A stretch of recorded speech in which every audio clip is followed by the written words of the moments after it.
তো গাইস আমার পিছনে যেটা ড্যাম দেখতেছেন এই ড্যামটা কিন্তু চাম্পাবতী নদীর চিরাঙে অবস্থিত, ঠিক আছে। তো দেখতে খুবই সুন্দর লাগছে, খুবই কুল লাগছে, দেখেন। হ্যাঁ, ড্যামটা একদম মানে এত সুন্দর মানে ড্যাম এটা।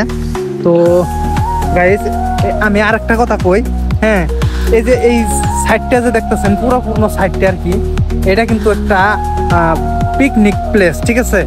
এই যে জানুয়ারি যাইতেছে, এই জানুয়ারিতে এই জায়গাটা কিন্তু সম্পূর্ণ ভরা থাকবো, ঠিক আছে। মানে এমন একটু জায়গাও নাই যে আপনি বইবার পারবেন, ঠিক আছে। এইরকম মানে মানুষ হয়ে জায়গা বা এই জায়গাটার মধ্যে, ঠিক আছে। এটা একটা পিকনিক প্লেস।